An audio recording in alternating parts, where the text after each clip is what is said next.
বুড়ো হাতের বেলকি বুঝি এটাকেই বলে? একের পর এক উইকেট হারানো দলটাকে জয়ের মুখ দেখানোর দায়িত্বটা যখন কাঁধে, তখন দায়িত্ব পালনে পিছপা হলেন না মাহমুদুল্লাহ রিয়াদ। আরও একবার ফিনিশারের ভূমিকায় রিয়াদ। 2025 বিপিএল এর উদ্বোধনী ম্যাচে ব্যাট হাতে তাণ্ডব চালিয়ে ফরচুন বরিশালকে অবিশ্বাস্য এক জয় এনে দিয়েছেন মাহমুদুল্লাহ রিয়াদ। ব্যাট হাতে মাহমুদুল্লাহ দেখিয়েছেন বুড়ো হাতের ভেলকি। মিরপুর শেরেবাংলা জাতীয় ক্রিকেট স্টেডিয়ামে এদিন টস হেরে ব্যাট করতে নেমে বরিশালের সামনে পাহাড় সম রানের লক্ষ্য ছুড়ে দেয় দুর্বার রাজশাহী। ইয়াসির আলীর ব্যাটিং তাণ্ডবে বরিশালকে 198 রানের লক্ষ্য দেয় রাজশাহী। জবাবে এই রান তাড়া করতে নেমে রাজশাহীর বোলিং এর সামনে মুখ থুবড়ে পড়েছে বরিশালের টপ অর্ডার ব্যাটাররা। একের পর এক উইকেট হারিয়ে যখন দিশেহারা ফরচুন বরিশাল, ঠিক তখনই স্ট্রাইকে নেমে 4 ছক্কার বৃষ্টিতে আশা জাগান মাহমুদুল্লাহ রিয়াদ। ব্যাট হাতে রিয়াদ এদিন রীতিমতো তাণ্ডব চালিয়েছেন। এদিন 215 স্ট্রাইক রেটে ব্যাট করেছেন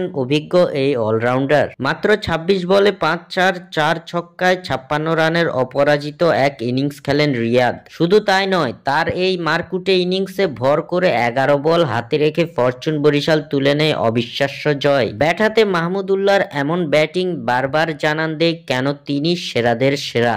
স্বাক্ষর থেকে সাদবিন ইসলাম।